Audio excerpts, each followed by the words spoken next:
Okay, so welcome back. Quick show of hands. Who has ever experienced any kind of energy medicine, like a microcurrent, light, PMF, pulse electromagnetic? So a few people have. Okay, more people. Okay, good. That's good. So you have a little bit of background. One of my disclosure screen is that I do own Bales Photonics, which we make the Firefly device, which my customer Jack here has. And there's going to be some case studies with infrared images, heat images shown later. And those, I didn't take all of those. Those were done with other Bales Photonics light therapy devices. So my dad and I have been working with light devices for 25 years. We're not really new to this. The Firefly device came out about 3 years ago, and that was a big step forward. Before we were really just treating pain and dysfunction. And with the Firefly, we're coupling it with a device called the F-scan, and that is actually detecting pathogens, and then we're actually putting frequencies through light to ablate them. I'm going to go more into that, but it's a big step forward for us. So a few of the goals: who am I? Why am I up here? Understanding the main realms of energy medicine, learning about the physics of it. I have a degree in electrical engineering first, so I kind of like to approach things from physics, but I also believe in chi and energy because I went over to the biggest circuit in the world, which is our body, via acupuncture and accessing that. The 3 pillars of energy medicine, how energy medicine works, the mechanism of action.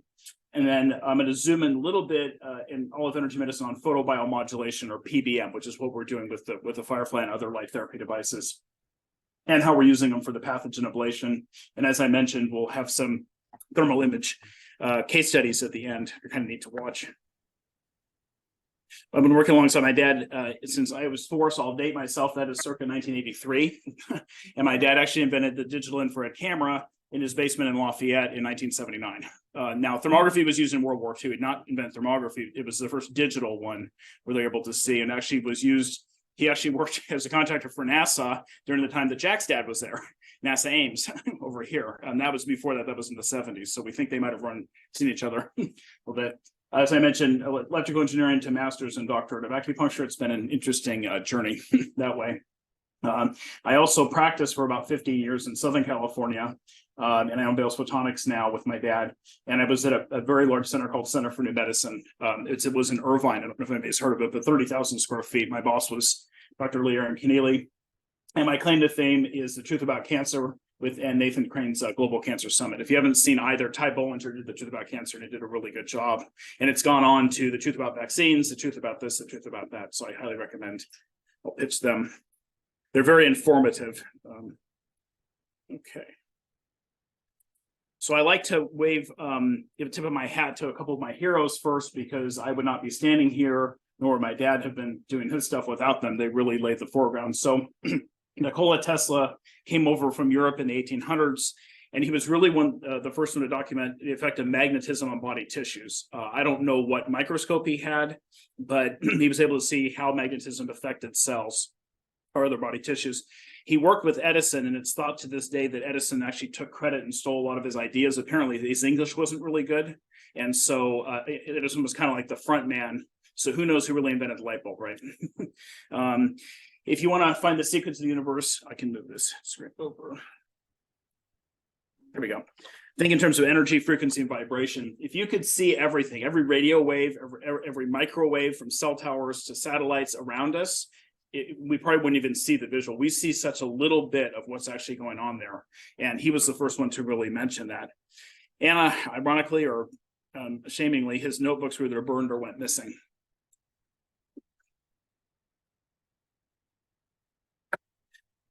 And he said that all people in the world should have free energy sources. He was working, or maybe even worked out a way to capture energy. And I don't think it was solar or wind back then, so it would not have the need for coal, oil, and gas. Well, guess who was getting going back then? Rockefeller.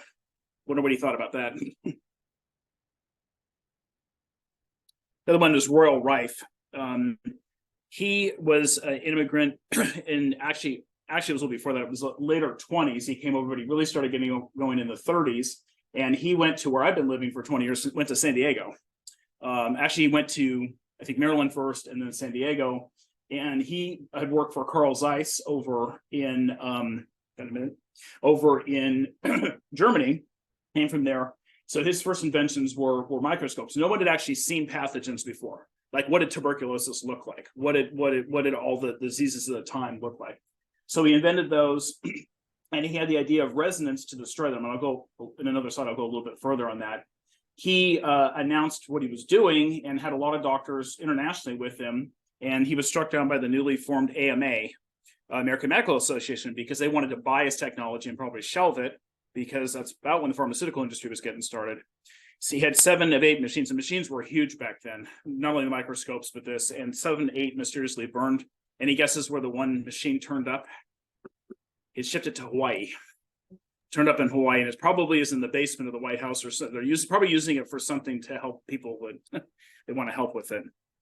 And here's him kind of in his later years. He doesn't look real happy. The microscopes had thousands of parts.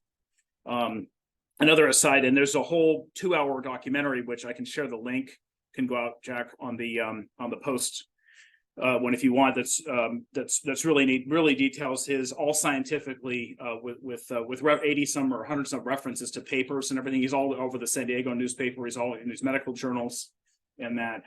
So it was really a shame they crushed him. Good question. So is that like sound frequencies?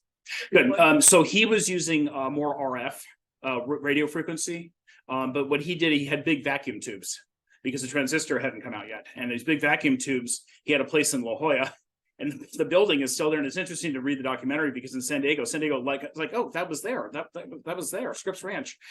Big vacuum tubes, and they think that if anybody knows La Jolla Cove, where you snorkel, this thing was like a mile away, and he was actually treating people unknowingly at the cove because he had them turned up like 500 watts. And they said that the mildew and mold on adjacent buildings was dying. But remember, back then, that was before World War II, so all that stuff was broadcast in what is now military band. So if you did that now, they'd be at your door in about 10 minutes. So you'd have to do it underground. But yeah, huge tubes. Okay, a little bit of physics. So I'm just basically 2 realms: light, which is the photobiomodulation, and visible and invisible, such as the infrared we're using, and then electromagnetic. And in electrical engineer or electromagnetic are related. It's called the right-hand rule. So if you have current flowing on your thumb, the magnetic would be kind of round. It's kind of like a donut or bagel. In the realm of light, there's LED, light emitting diode, versus laser. LED is incoherent light. It's like a flashlight. When you shine it, it scurries out. Laser is coherent light, and the real definition of a laser is it's one point in space. So whether you're a foot or a mile away, it's the same emission. It doesn't go out. Let's see, let me tell why. Okay, so like I said, they're related by the right-hand rule. Some of the popular electrical is TENS, transcutaneous electrical nerve stimulation, came out in the 70s. It's where they put the sticky pads on and run current through that. I think for that time, that was great technology. E-stim, it's able to pass through soft tissue, and then a little bit newer, the PEMF, pulse electromagnetic machines, they can pass through all tissue, including bone. So actually really good for building bone. NASA used quite a bit of that because when you're in space, you don't have, without the gravity or very much gravity, you don't have the impact. And lack of impact, your bones go jelly really fast. So they actually put PMF on the space station for the astronauts to treat themselves.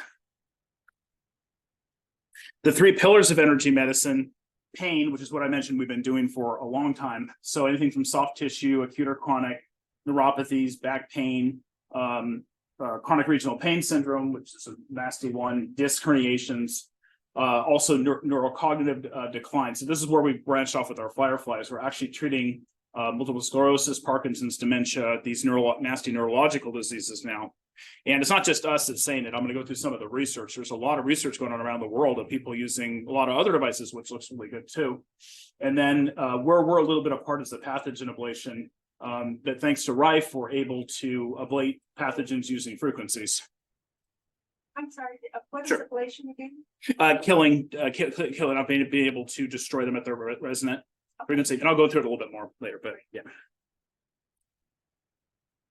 So definition of photobiomodulation, I was taught in first year medical school, medical terminology is you read it backwards, right? So modulation, controlling influence of life, bio, using photons, packets of light.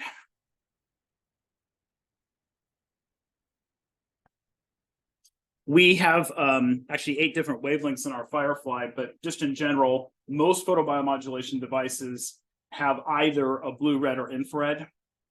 A few of them have yellow and green. These were found to be kind of the most effective for doing what we want to do. The blue is really good for skin surface. So think wound healing, lymphatic drainage. Most of the lymph, everybody gets second inferior lymph nodes swell up, maybe underneath skin surface stuff. The red light permeates about maybe 1/2 inch, 3/8 of an inch. It's good for treating the blood. And the near infrared permeates about 8 inches. Now, it doesn't go through bone. That's in soft tissue. And that's really important when we're working on people's gut, because we can really get into the colon, stomach, and everywhere a lot of the bugs reside. So in the realm of physics, for a given wavelength, the greater the light intensity, the greater permeation depth of the tissue. So the brighter the light, the more you're going to get in. Okay, so as I mentioned, the photons of the various wavelengths or colors permeate the body tissues. This stimulates a mitochondria, the powerhouse in every cell. So the mitochondria is a little nuclear power plant inside every cell, and we have billions of cells. And when the mitochondria aren't working, our cells aren't working, right? It's like low energy. Think of like a weak or a dead battery or something. It's not working right. I always attribute it to that car on the freeway or expressway here that's going 35 and belching smoke out the back. It's going, but it's obviously not working correctly. We stimulate ATP production. ATP is the energy currency of everything. And like I said, charging weaker dead batteries. When I mentioned before how little we see, that's how little we're seeing of everything that's out there. Yeah.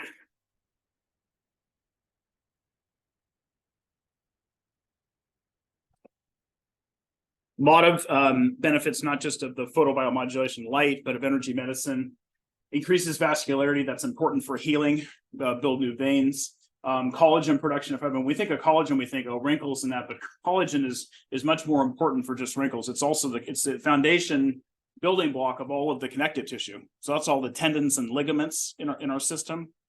So I think it's important to either eat collagen via bone broth or get collagen some other way. Take it orally, supplement. Increases ATP, as I said, the energy currency. RNA and DNA synthesis for cell replication. That's really important. Lymphatic drainage. So lymphatic is like not taught very much at allopathic medicine, but it is the garbage collection agency of the body. What happens when the garbage men go on strike? The trash piles up, right? And it smells. Yeah, that's what happens when your lymphatic isn't working. And the best way to move the lymphatics is to exercise. It's to move around. Our heart pumps blood around our system, but the lymphatic, if we just sit around, it doesn't move. For anybody that's started an outboard engine, those smaller ones, you had to prime the gas, right? You hook it up and then you do the bulb. Think of that bulb as one of our lymph nodes. And the only way to move it is the muscle around it, which is priming it to move, in the case of the outboard, the fuel, but in this case, the lymph fluid around it. So there's also other ways. There's lymphatic massage, and the blue light does work too, but the best way is movement. And it doesn't have to be hardcore exercise. It's literally just muscular contractions. Fibroblast and osteoblast, they build up fibrin and bone activity. Phagocytosis, that's the little Pac-Man. So those go and eat up all the dead tissue in our systems. That's really important too. Reduces the excitability of nervous tissue. That's like someone with fibromyalgia, where I even had patients who come in like it hurts when a breeze blows across them, like they're that excited. The nerve is that excited, so it brings that down. And then nitric oxide, which is a whole other presentation, was named molecule of the year some years ago, 10 years ago. And it's really important for a lot of things, including vasodilation. So a lot of my senior patients were very deficient in that. Our body can make it, but as we age, it doesn't make it as well. The light actually helps separate it from parts of the blood. So it actually helps it come out. And what it does, it opens things up. So if you reduce nitric oxide, it opens up the blood vessels, get better circulation. I said seniors that think of poor circulation.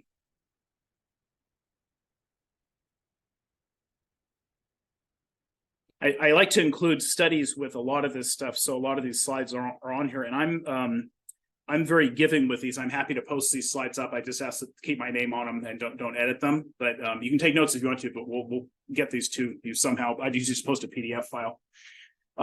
So in posting the credits, I just want you to pay attention. So the year 2000, the year 1999, 2001. So it's been a while. Thickness of epidermis, skin, lymph flow, as you mentioned, osteoblastic activity, and cell proliferation and granulation tissue. So it helps increase that. That was just infrared light. That was 20 some years ago.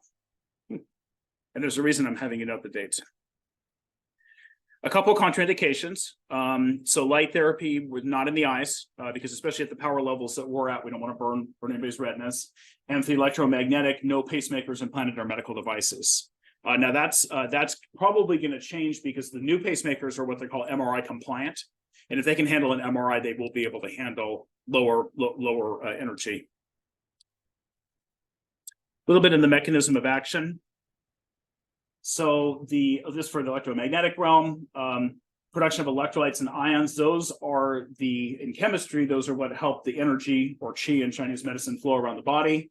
It makes the cells more permeable. So the term is electroporosis. You're basically electrically, magnetically changing the cell's permeability. So we did this a lot when I worked down at Center for New Medicine. We had Cancer Center for Healing, and we would do the PMF machines while the patients were on the IV drip, vitamin C, mistletoe, any of those natural agents to help get those into the healthy cells and the cancer cells.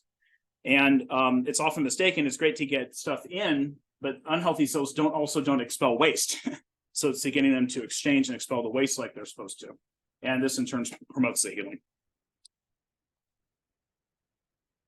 2005, they came out and said they actually used mice and they poisoned them with potassium cyanide and got their nervous system not working correctly. They were able to reduce it using the photobiomodulation.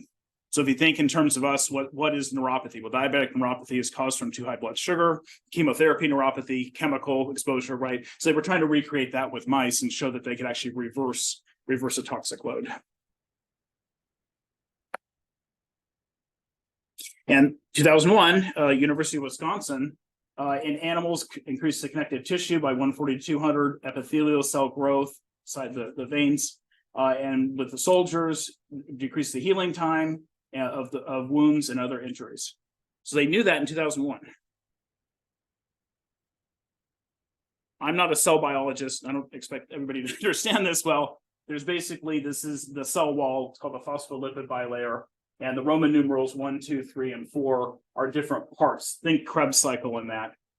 Basically, this cytochrome C oxidase has a little solar panel on it that's sensitive to, they know infrared light, probably red and blue light too, and it's helping to drive this ATP. There's that ATP that we want driven. So the kind of newer stuff is what I mentioned, the neurocognitive medicine disease in decline, because that's like most other diseases on the rise. First of all, traumatic events. We're going to set up a clinical trial for this. Stroke and traumatic brain injuries. We were actually just setting up a trial at a clinic, our customer in Birmingham, Alabama. How do we choose them? Well, TBI, a lot of people play football in Alabama. So it was good for the high school, and then COVID hit and it shut the schools down. So that didn't happen yet, but we're going to make it happen. And then even on the rise, more dementia, Alzheimer's, Parkinson's, MS. And new to me, depression, anxiety, and PTSD. I actually just had a testimonial come in.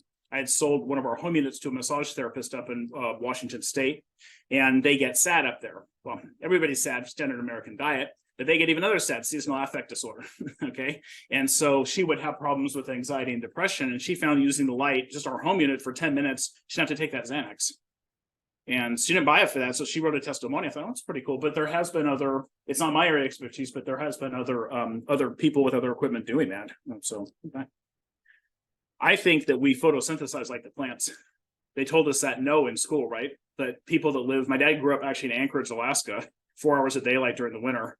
And people got depressed, and alcoholism, now it's probably drugs too, was really popular back then. And so I think we need light. Most people at least need light to survive. 2013, seniors, the improved Wisconsin card sorting task for executive function. They were doing photobiomodulation to the forehead. Interesting, they tried doing the light to the right forehead, but not the left, and still noticed improved attention in depressed humans in 2015. And of that realm, there was a third study that showed that they're actually increasing blood flow by 25% to the brain. So it's a good thing. This was the big one that really turned heads. Frontiers in Neuroscience is an internationally peer-reviewed medical journal that's really more basically Western medicine. And they came out from University of Gladstone, Australia in 2016 and said that they were using the near-infrared light for Alzheimer's and Parkinson's disease. And I mean, they just great comments on it.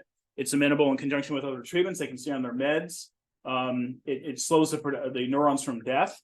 And due to the outcomes, the potentials are very exciting.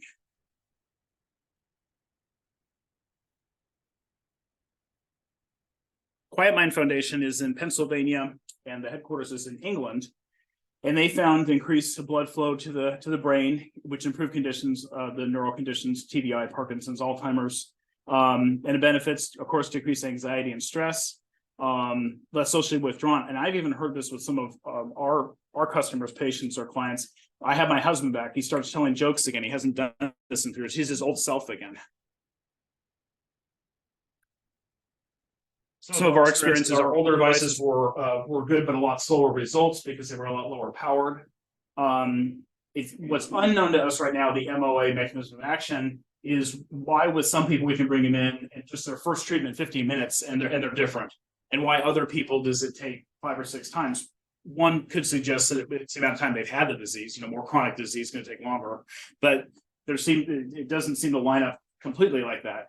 So as we have more and more patients and clients and from our customers, we'll get more developments with that. And one thing we do with all my customers, we have a Zoom every month called Firefly Friday. Jack was on yesterday. Yeah.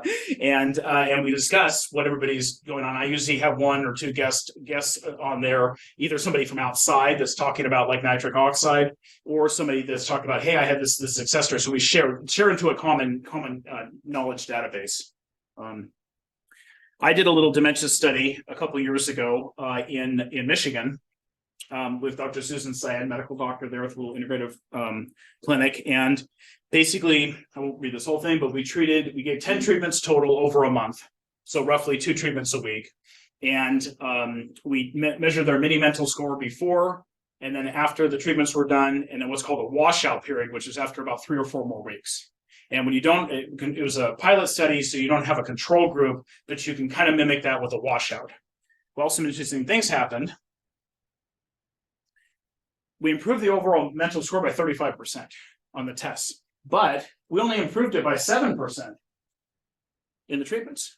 Well, it improved a lot more. Well, what I think happened is we started the healing process, but neurons heal very slowly. They regrow very slowly in the brain. So I think during that washout period, we'd initiated it, and they were able to grow and improve the scores by a total by 35%. A couple lessons I learned. I was in Southern California for too long. I didn't realize you shouldn't do it in the middle of a Michigan winter because with storms, people were driving for hours. Some people couldn't make their appointment to do this. Also, they have seasonal affective disorder, which probably plays a role. Probably better doing a better month. Like I said, the bulk of the treatment efficacy was seen after the washout period. So I think you have to give the body time to heal, regrow neurons, which makes sense. And 10 treatments was not a lot. I'd like to redo this with treating, 5 days a week or 4 days a week for 2 weeks, as opposed to stretching it out over a month. So if anybody knows any medical doctors or that interested that have a neurodegenerative clinic, I'd be happy to work with them.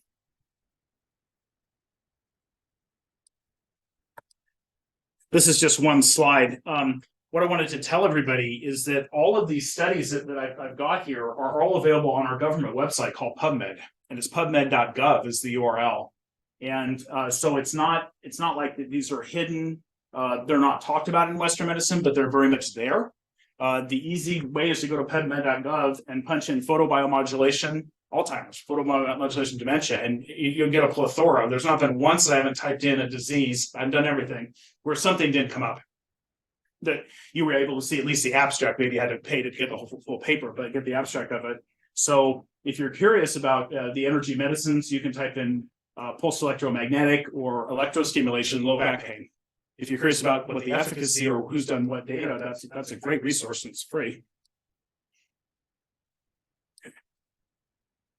Okay, we're going a little bit about pathogen ablation, kind of our newer stuff here. So this was, when I say researchers, mainly were arrived down in San Diego in the 30s. And I mentioned resonance. Well, the classic example of resonance is ladies singing Breaking the Glass. I'll spare you, I won't sing, okay? But she was singing Breaking the Glass. This goes way, way back. And she has to get that glass, her voice at the resonant frequency, and the glass explodes. The other one, for anybody from Washington State, in the 40s, they built a bridge called the Tacoma Narrows Bridge over the Tacoma Narrows. And the bridge was plenty strong. They drove heavy trucks over it. It was fine. Well, one day, the winds, which were common, came up and they got that bridge right into its resonant frequency, kind of like a pendulum on a clock, and the whole thing destroyed. Punch it up on YouTube, you can see it. It just falls down. And well, they rebuilt the bridge, but they made it much more aerodynamic so that the wind couldn't catch it this time. So that's another good example. So it's not just animate objects like pathogens, it's inanimate objects we destroyed with resonance. Rife was able to see the bugs. I highly recommend watching his. He actually used a sewing machine motor to drive the film to film what was going on to see the bugs in the 30s. And they have that. I mean, it's not the best resolution, but you can actually see the little bugs in there. Yeah. And he had these big vacuum tubes I mentioned before that he was able to witness. So what he actually partnered with University of Southern California, and when they had a whole bug database of like tuberculosis, syphilis stuff of the time, and they gave him samples to take back to his lab, and then he'd watch and he would tune his machine, and then that's actually the database that's the F-scan of today. So that data stuff's from the 30s, 40s, 50s too. Yeah. Yep. This is about the F-scan. Most of the technology in integrative alternative medicine is from Europe, a little bit from Japan. Most modern devices are controlled through a laptop. That's newer. And what they do, they often, as the patient is holding on to something, or like with a Zyto or a Cyber, they're having their hand on a metallic probe, or that goes into the computer. And the key here is that one can have all of these pathogens. Energetic testing is showing what the immune system is fighting at the time. Okay, so it's a little bit of a different paradigm there. So you're not seeing everything that somebody has, you're seeing what their immune system is going after, and then you're treating that, and then the immune system will go after something else. So one common question with the F-scan that we package with in our Pro system is, why am I doing a scan and doing a treatment or two, and then the scan's totally different? And it's because that's good. It's because we're changing things around. It would be not good if it was the same all the time, right? Because it means we weren't getting it. So we're bombarded by, I mean, if everybody could see all the microbes in this room, we're bombarded by stuff all the time. It's really more of our terrain, our internal, that really is governing, as opposed to just being exposed to something. I get that one. Yeah. So a little mechanism of action. The sympathetic nervous system controls sweat. It controls our skin resistance. When it's given a frequency that is associated with a bug that it's fighting, the skin resistance changes. And that's what the F-scan is energetic. They're really just checking skin resistance. It's like a radar. They're putting out a frequency, checking skin resistance, but in a very fast manner. And when they get a hit, a change in skin resistance, it's noted at what frequency that was put out. That's correlated to Rife stuff and another doctor called Holder Clark in the database. They're fast. They take about a minute and a half. And then our treatment's usually about 10 minutes over the abdomen. So that's how energetic testing is very sensitive, but the limitation is what the immune system's fighting at the time. Whereas more allopathic testing, stool, urine, blood, is less sensitive, but they're seeing more of what's there. Is that clear? A little bit different. I can't tell you how many times I had patients come in and they had a negative stool sample. We did an F-scan, found gut stuff, treated it, and then they passed visual parasites in the toilet. That's the question. I mean, what's the success of finding pathogens in normal traditional tests? Stool is pretty low. I have to admit. I think what happens is, I think if you were to defecate and put it in the machine right there, it would find it, because what it's checking for is the excrement of the parasite in your excrement. And I think even if you overnight something, that decays to the point that the machine can't find it. And then how many parasites? I mean, there's hundreds and thousands. And so isn't an energetic testing maybe a little better, because you're just getting it by the frequency? We don't, in the testing, we don't even care so much what the label, the human Latin name label is on it. We care what the frequency is, right? Because that's what we're going to treat. So if you start thinking, remember that quote in terms of frequencies, opens a lot of things up.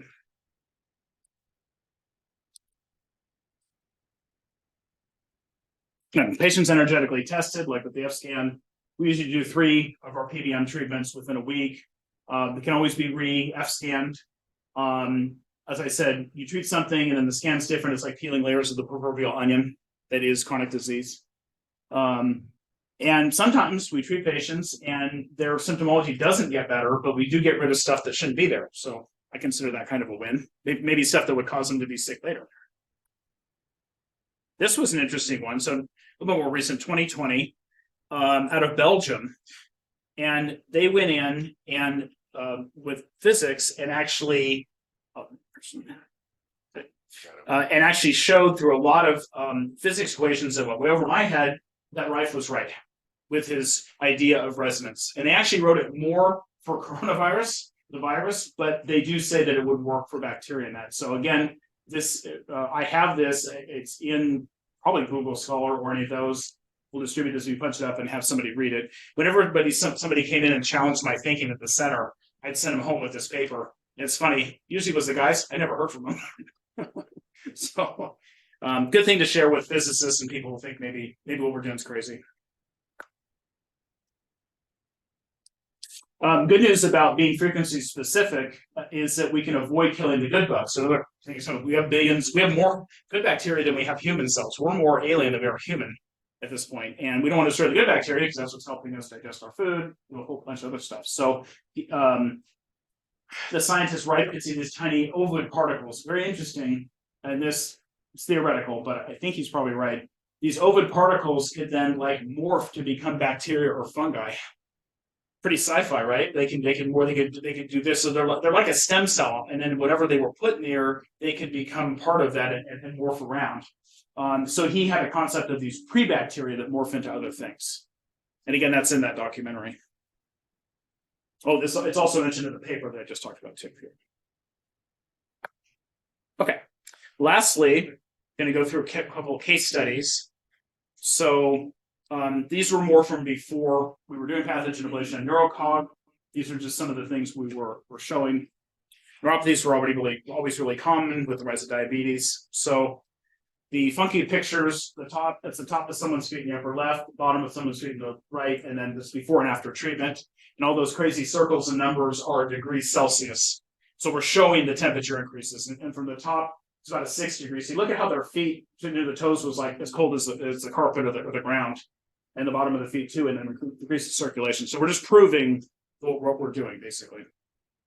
Some people ask, why not just put a heat pad on, right?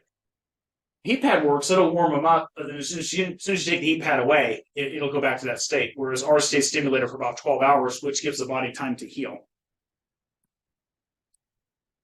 Not everything we did was chronic. This was some sports injury. You can see tennis elbow. You can see here after one treatment. The goal of these is to have symmetry. So you want to look like a mirror down the center of the body. Achilles tendonitis went 18 months, so it's chronic at that point. 20% less pain after first treatment. You can see decrease there.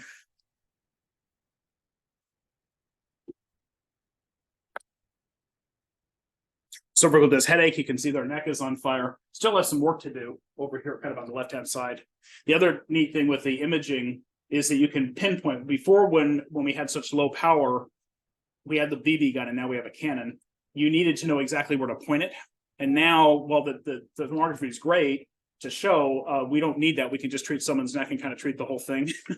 We don't have to pinpoint. But this is one of my favorite ones because this is someone's low back at the top. Okay, after 3 treatments, after 5 treatments. This is the bottom of their feet. Well, it shows that everything is linked via dermatomes. Basically, the nerves that branch out from the low back end up in the feet, those from the neck end up in the upper extremities, and those from the middle or thoracic end up at the organs. Because we never treated the feet. We just treated the low back, and you can see it was a mess, even a little bit more of a mess, stirred up some inflammation after 3, and then way more back to normal, that symmetry. And you can see the feet got back to symmetrical too.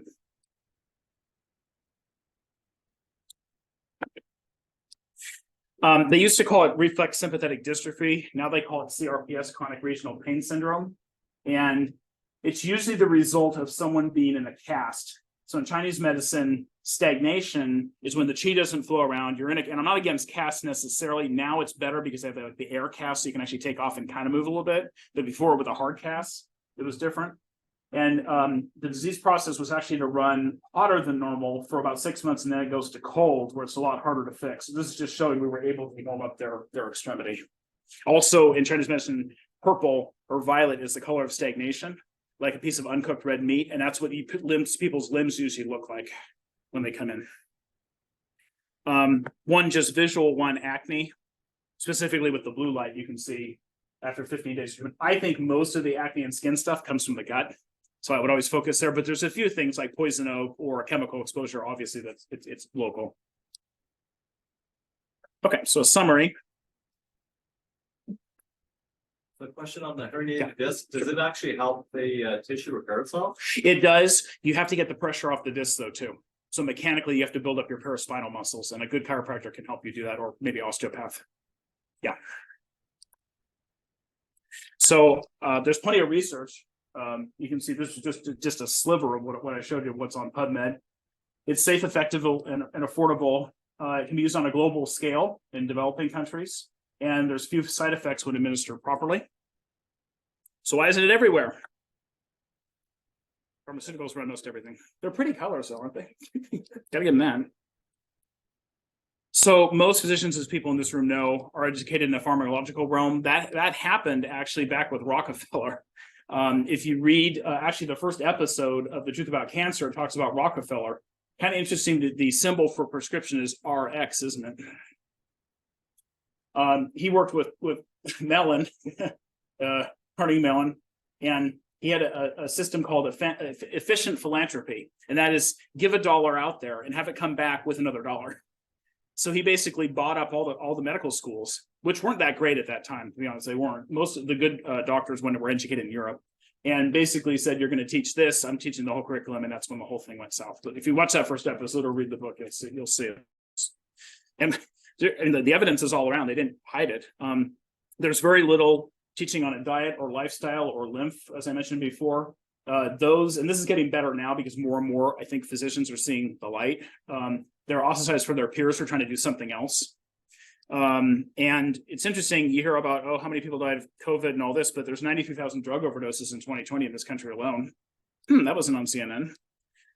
And the opioid crisis is criminal, at the least to say. Okay, pun intended, it looks bright for light therapy. We've shown that we can read imaging to show that what we're doing. I was doing the light therapy along with PEMF at the Center for Medicine. You do it with other therapies. Doesn't seem to be any big drug interactions that people want to be on their pharmaceuticals. You can still do it, just with caution. You can monitor them. A lot of the pain conditions like that CRPS, formerly RSD, you can actually help people now. And there's a lot of suicides from that because even the opioids don't touch that pain. And you don't want to be on those anyway.